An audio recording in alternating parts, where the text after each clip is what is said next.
Salutations from space and aloha from Earth, friends. This is Gemini Brett from the School of Earth Astrology. I want to share just shortly about an amazing happening that is aligning in Earth's skies on December 7th, 2022, on Wednesday, miércoles, Mercury's Day. Although this will be on December 8th for many of you in time zones that live ahead of my own.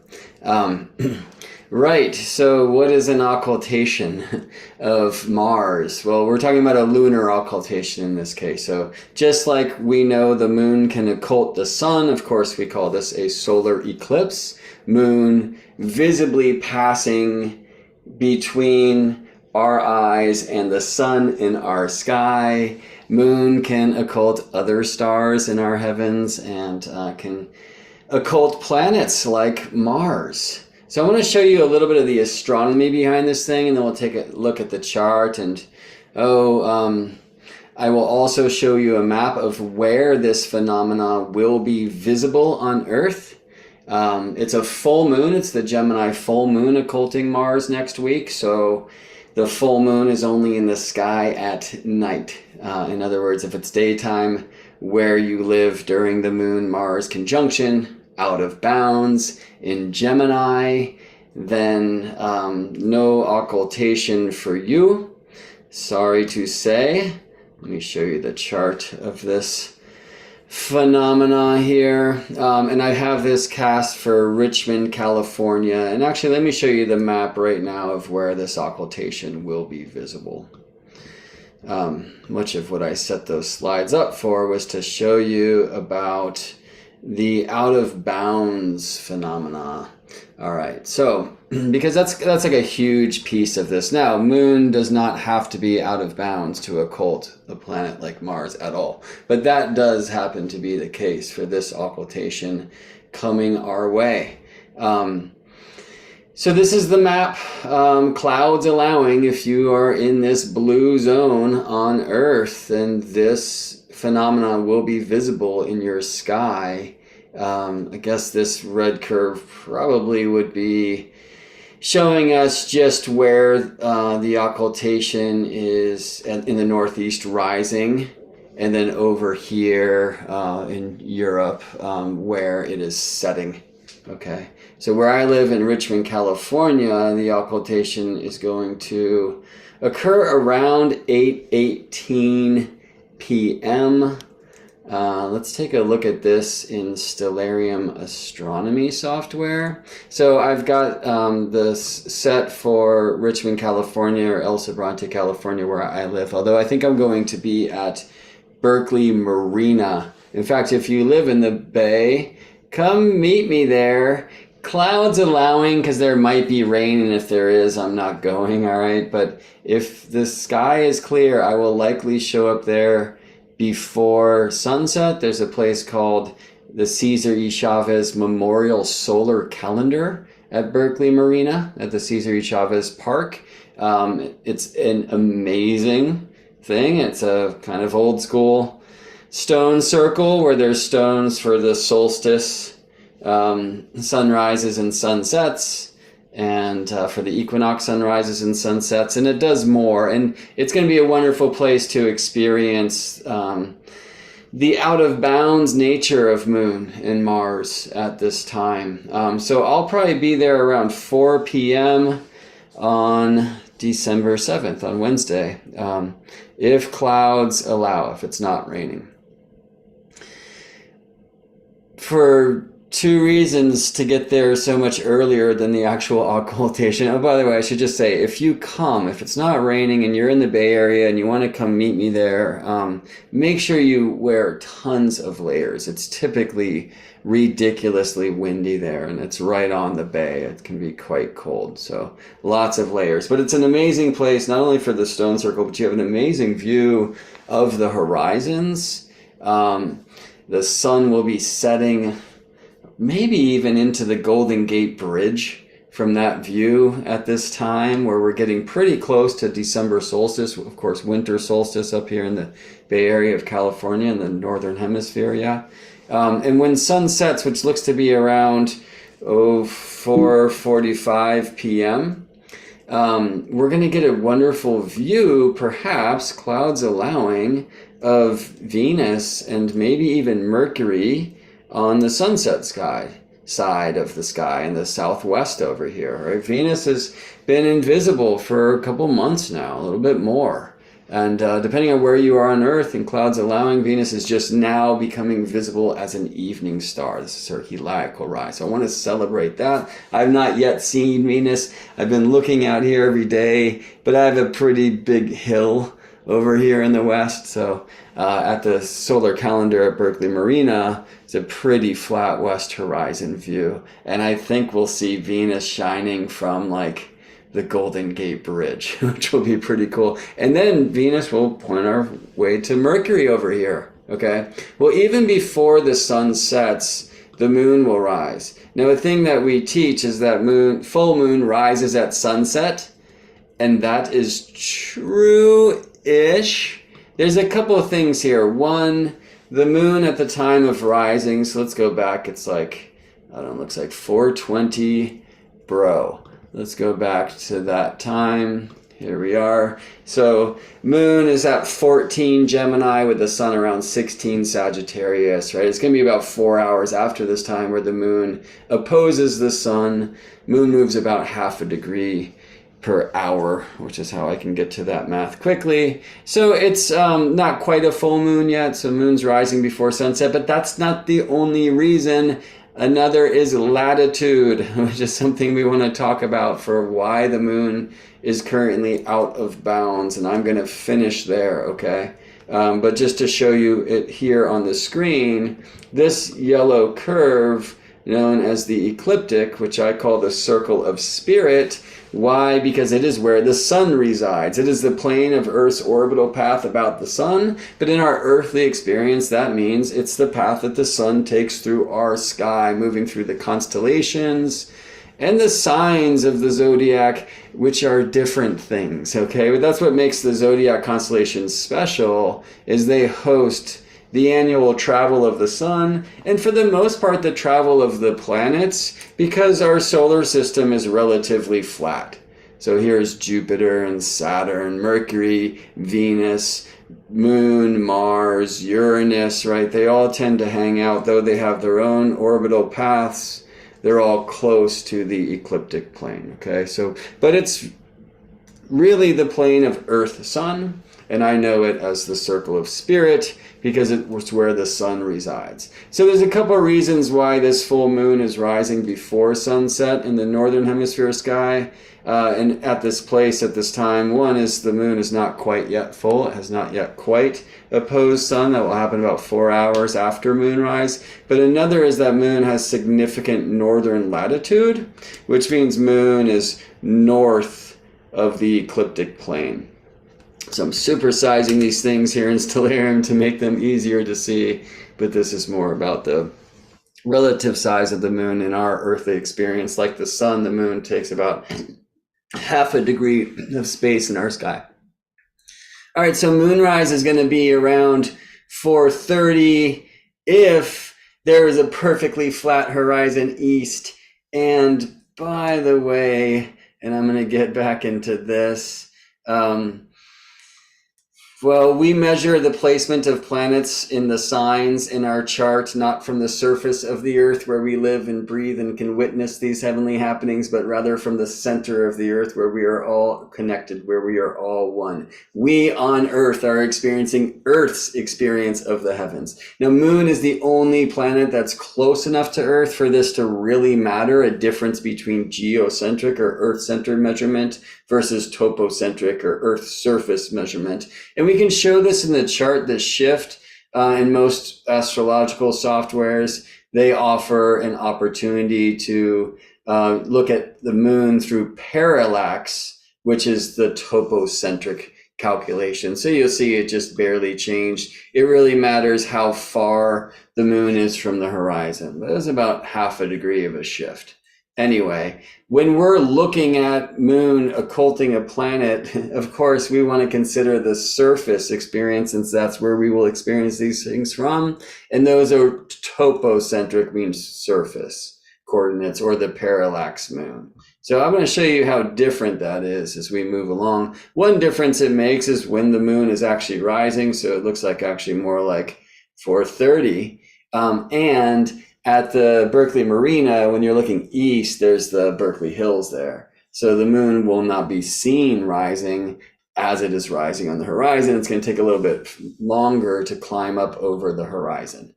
Now, I want to go to a time called summer solstice in the northern hemisphere. So the sun's Cancer ingress. And I just want to show you, let me look east, that at that time, the sun is at its northern extreme. One of the reasons why the ascendant, which is where the ecliptic intersects the eastern horizon, was known as the rudder, this is Oiox in Greece, is because the ascendant descendant axis rudder back and forth against the cardinal directions every year. Okay, there are only 2 degrees of the zodiac, the tropical zodiac, that rise due east. They are 0 Aries and 0 Libra, the equinox points. All other degrees of the zodiac either rise north of east. That's true for Aries, Taurus, Gemini, Cancer, Libra, and Virgo. Sorry, Cancer, Leo, and Virgo. Or south of east, and that's true for the southern signs, Libra, Scorpio, Sagittarius, Capricorn, Aquarius, Pisces. The northern point of the zodiac is 0 Cancer. So when the sun is there, it's when the sun is rising at its northern extreme. And it's what's called an azimuth, or like a compass mark of about 60 degrees here in the bay. This will change how far the solstice extremes are from the cardinal directions east-west, either at rise east or set west. That distance between the solstice extremes of the zodiac, the tropicos, the turnarounds from the cardinal directions, will change with your terrestrial latitude. The closer you are to the equator, the less distance you have between the equinox risings of due east and the solstice extremes of north or of east, most north of east for 0 Cancer rise, or most south of east for 0 Capricorn rise. At the equator, it's 23.5 degrees, that span, which is the tilt angle of Earth.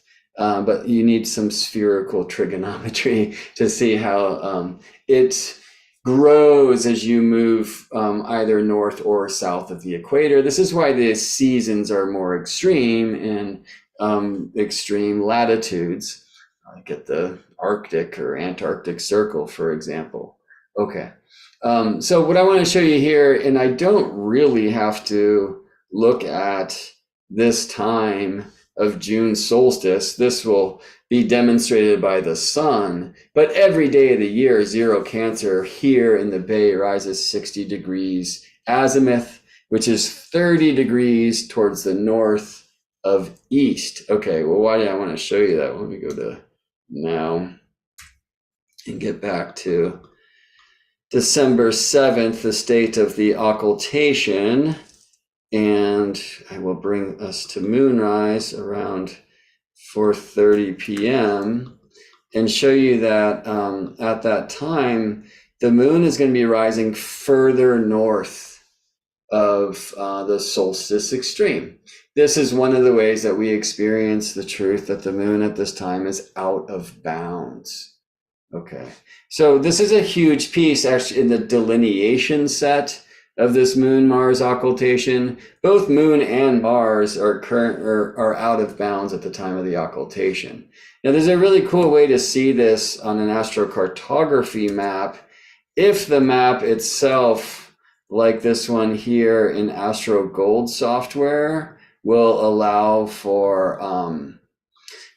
you to draw the tropics on the chart.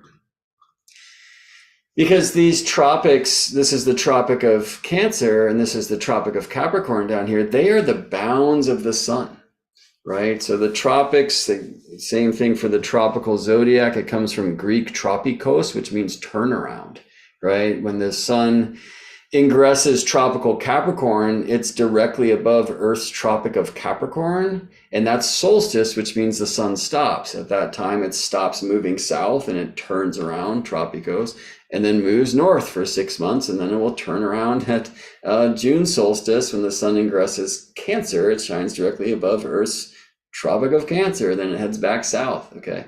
When it's ingressing in an equinox degree, there's 0 Aries on the way north, there's 0 Libra on the way south. It's at Earth's equator. These are the bounds of the zodiac, the bounds of the sun, the bounds of the ecliptic, which is the heart of the zodiac, the plane of the Earth-Sun orbit.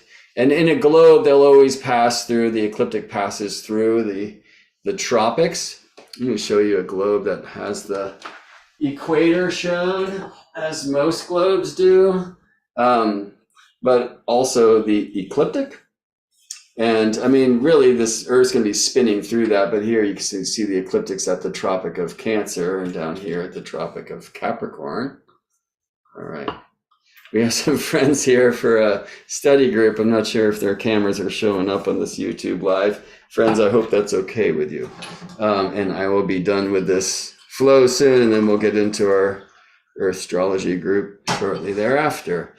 So Astro Gold software is also allowing me to put the signs on the MC, and you'll see where 0 Cancer is culminating at any point of time is going to be at the Tropic of Cancer. It's where the ecliptic intersects the Tropic of Cancer, where the ecliptic intersects the Tropic of Capricorn is 0 degrees tropical Capricorn, right? So the people think that the tropical zodiac is not astronomical. It's like, it's so ridiculous. It's the most astronomical of all of the potential zodiacs, and it's Earth astronomy. One of the reasons why my school is called the School of Earth Astrology. All right, anyway, you can see at this time that Mercury is here south of the Tropic of Capricorn. That means Mercury's out of bounds. The sun can never go there. Venus is maybe here. We'd have to look at there's many ways we can see that. And also you can see Moon and Mars are north of the Tropic of Cancer, okay? And the way that we'll experience that on Earth is whether you live north of the equator or south of the equator, both Moon and Mars, when they are out of bounds north, will rise further north on your local horizon than the sun ever can, and will set further north of west than the sun ever can. In the northern hemisphere, this north out of boundsness means also that in this case, Moon and Mars will culminate at an altitude greater than the height of the midday sun at summer solstice time. Like, they will get higher in the sky than the sun ever can. In the southern hemisphere, they'll get lower in your sky than the sun ever can. These are part of the ways that we can experience here on Earth this out of bounds phenomenon. Let me show you. The lunar maximums, as they are called, are basically a result of a combination of Hermes' 2 caduceus staffs of Earth astrology, as I like to call these things. Okay, so the moon's orbital plane is not the same as the sun, the ecliptic. The moon gets about 5 degrees south and north of the ecliptic every month. This is why the lunar nodes, which are the places from Earth's point of view where the paths of the moon and the sun intersect, are always associated with dragons and snakes. In fact, we call them the south node, and the north node, we call them the tail of the serpent and the head of the serpent, or the head of the dragon. Because every month, if this is the ecliptic, the moon is snaking above and below the path of the sun. Well, what I want to show in this illustration, you can read it here, is that just as moon snakes above and below the circle of spirit, the ecliptic, the path of the sun, every month, the sun snakes above and below the circle of matter, which is what I call the celestial equator, every year. The celestial equator is simply Earth's equator, here in blue, projected out into space. And so the equinox points, which is where the ecliptic, the year plane, the path of the sun, or Earth's orbital plane, or year plane, where that ecliptic intersects the Earth's equator, moving from south to north, is the Aries point, 0 degrees tropical Aries, right? Remember when I said earlier, when the sun is at an equinox point, it's above Earth's equator, right? From there, Aries, Taurus, Gemini, the sun moves north of the equator, that's northern declination, until it reaches its northern extreme at Cancer solstice, north solstice, okay? And at that time, it will shine directly above the Tropic of Cancer on Earth. That declination, which is a distance north or south of Earth's equator, of the sun at its extremes, the solstices, is about 23.5 degrees. That's the so-called tilt angle of Earth, how Earth is like tilted in our rotation, our day plane, in respect to our orbital plane, our year plane, okay? So north of the North Node, or further along in the zodiac, the moon has what's called northern latitude. Now, celestial latitude is measured north or south of the ecliptic plane. And as I said earlier, the moon's path will move about 5 degrees north and 5 degrees south of the sun's path, all right? When the North Node gets to 0 Aries here, okay, and that's going to happen in January of 2025, and it does every 18.6 years. Then you take this northern bending, which is always square to the nodes in the chart. And again, it's a place where the moon has about 5 degrees north latitude. And you add it to the northern extreme, which is the solstice point in declination, okay? So the sun can ever only get 23.5 degrees north of Earth's equator. That's the Tropic of Cancer. But when the North Node is at 0 Aries, every time the moon gets to 0 Cancer, it's like 23.5 degrees plus 5 degrees, or 28.5 degrees. And I'm getting way ahead of myself, but this is something I will be teaching, I think probably frequently over the next few years, because we're getting to a time called the lunar standstills, or lunar maximums, which is when the North Node reaches 0 degrees tropical Aries. So the northern bending reaches 0 degrees tropical Cancer, and the southern bending reaches 0 degrees tropical Capricorn. And we get these moons rising like way further north and setting way further north than the sun ever can in the sign of Cancer. In the northern hemisphere, that means super high in the sky, and rising way further south and setting way further south than the sun ever can. In the northern hemisphere, that means very low in the sky. Like there's a really wonderful site in Scotland called Callanish, where the moon is seen to walk the land, Sleeping Beauty, the hills to the south at these times of the maximum moon. And this is contributing to the energies of this particular occultation, because this Moon-Mars occultation, which happens a few hours after this, okay, so we're seeing 8:18:35 p.m. here in Pacific time zone, although we're going to see that might shift a little bit to our visual experience. At 16:07 Gemini, if I look at a points list, you can see this in declination. When the declination of a planet exceeds that of the tropics, which is about 23 degrees and 26 minutes, the planet's out of bounds. So we had seen this in the map for Mercury, and I saw that Venus was close to being south of the Tropic of Capricorn. Here I can see in the list that indeed she is at this time out of bounds south, more than 23.5 degrees, or 23 degrees 26 minutes.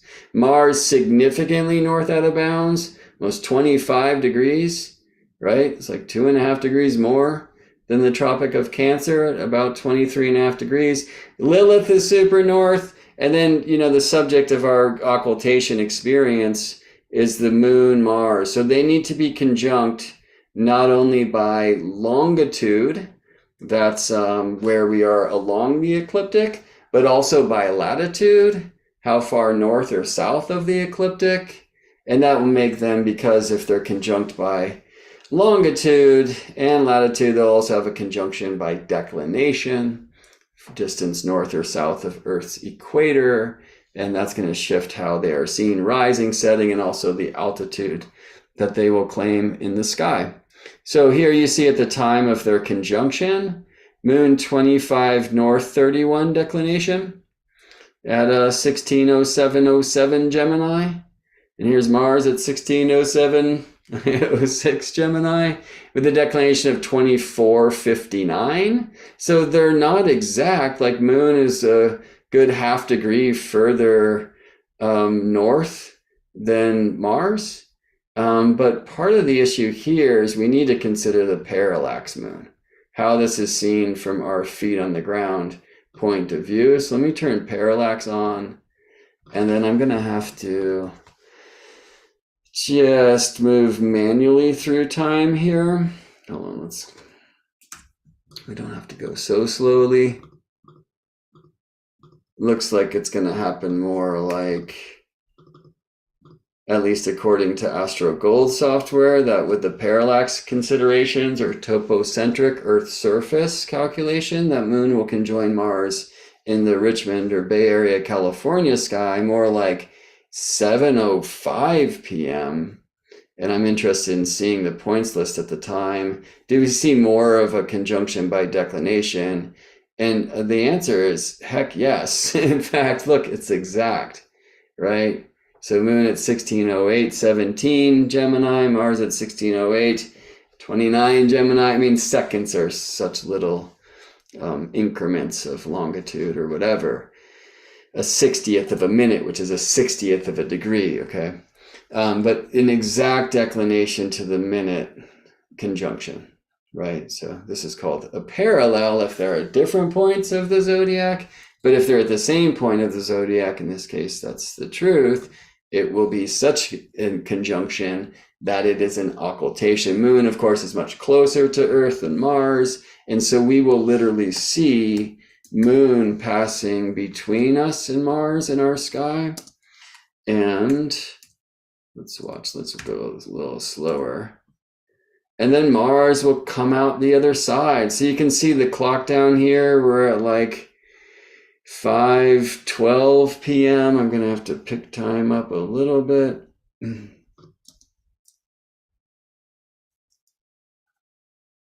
All right, let's slow it down there. It looks like the occultation here in the bay is going to begin around 6:35 or something, right? Mars just disappearing. I cannot wait to see this. I've not seen one. I've had many opportunities, but it's always been cloudy. And I'm really hoping that's not the case. It's clear today, but it was pouring the last few days here in the bay.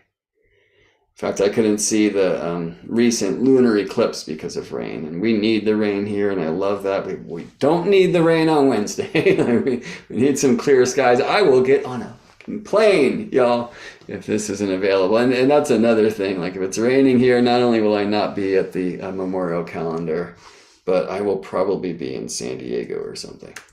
So I really want to see this thing. All right, so here's like 7:30, maybe it looked like, that Mars will come back out the other side of the moon. So thanks to Stellarium astronomy software, it's so cool that we can actually map these things. If I took this elsewhere, by the way, I mean, it's Pacific time zone, I could go down here to Dolphin Land in the water and it's not going to be visible, right? Just like, you know, right now I'm seeing you blocked out by my hand, but if I look from down here, I can see you. And if I look from up here, I can see you, right? That's like a really true example of parallax, right? Depending on where on Earth you're looking from, the moon will literally shift against the backdrop of the stars. And so occultations, just like a solar eclipse, are not visible from everywhere. Just because the sun is in the sky, like when it's daytime. It depends where you are looking from. And this is this path, and thanks to inthesky.org, it's a wonderful site that allows us to see where this will be visible. If you're over here in like Spain, it's going to be like 4 in the morning, okay? So I'm also appreciating that not only do we have this epic opportunity to see an occultation like this here where I live, but it's happening at a very reasonable hour. And look at the importance here of the parallax moon or topocentric calculations, right? We can see if I turn the parallax off, or the software always does, like this will tell me that the moon Mars conjunctions, Now I'm on January 3rd. Let's go back. Oh, it is using parallax now. They've actually, that's an update that I didn't catch in the software. Thank you, AstroGold.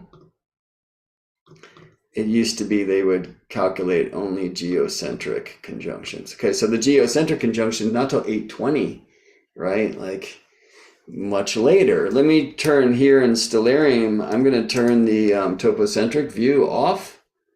And they would suggest that no Mars conjunction for you. One of the things that I'm excited to speak about with folks who are here for the study group, I'll end this live transmission soon and we will get into it, is the truth that last night, so this is current time, let me rewind the clock a bit. We had our last Moon-Jupiter conjunction in the sign of Pisces for like 11 years. So I'm really interested to hear about, with Jupiter now about to leave Pisces and head into Aries.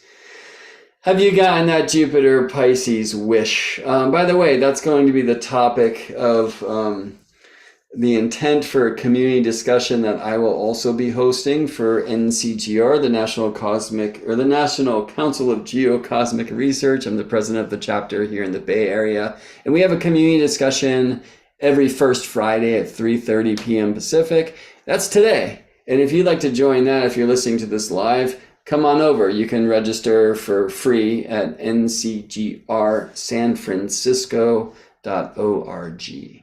3:30 p.m. today. We'd love to see you there. And we're going to be talking about Jupiter's departure from the home sign of Pisces. You're going to spend a little bit of time of Aries and jump pretty quickly into Taurus. So one thing I loved about this Moon-Jupiter conjunction last night is I watched them early, like after the sunset. And then I watched Moon pass Jupiter by during the course of the night, which is so fun, right? So they're both moving from the east to the west, or in this case, northeast to northwest. But Moon is also moving much faster through the zodiac degrees, west to east. So you get to see two motions at once in that regard. I'm going to stop time. The other reason why I want to show this to you is, conjunctions don't look like they do in our charts, right? Like they're not typically occultations, like you saw how far the Moon was from Jupiter at that time. So when I'm looking at this occultation in my sky, I'll be seeing it at 7-something p.m.